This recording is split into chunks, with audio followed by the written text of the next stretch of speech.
वारस सब खां पहिरियों जाबर जी ॻोल्हा कयो त उनजी सौट खे किथे लिकाए रखियो आहे। जेकॾहिं वक़्त सिर सौट जी मालिकी न कई त यकीन करिए जाबर एॾो ज़ालिम आहे जो उनखे मारे उनजो लाश बि असांखे न ॾे।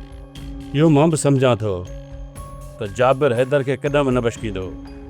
हैदर खे मारे ऐं असांखे ॿुधाईंदो त मूं सिकू जो प्लान कयो आहे।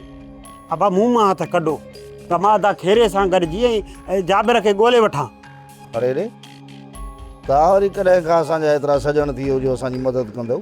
हा असां तव्हांजा हमदर्द न आहियूं पर जाबिर जा दुश्मन आहियूं।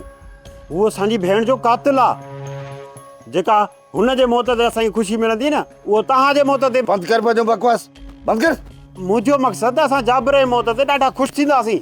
हिन मौत कढ हीअ असांखो लिकी काॾे वेंदो? अरे रे मां तव्हांखे बि आज़ादु कयां पर हिकु ॻाल्हि कन खोले ॿुधी चक, जेकॾहिं मुंहिंजे सौट खे का रहंड बि आई त मां ॿिन्ही भाइरनि खे हिते जीअरो दफ़न कंदुसि, पोइ वञी जाबर खे मारींदुसि।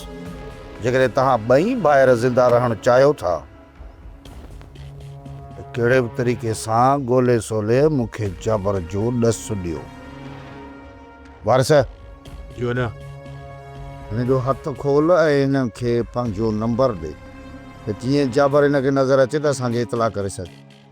कॉलिस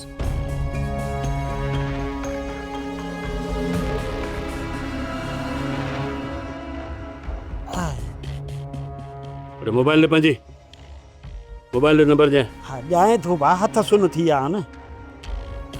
पढ़े ॾे, यादि रखजांइ जेकॾहिं हाणे असां सां का गद्दारी कई या का होशियारी कई त तूं असां खां परे कोन्हे, वरी खणी अची हिते ॿधंदासीं ऐं अहिड़ो असरु कंदासीं जो ॿियनि खे ॾस ॾींदे।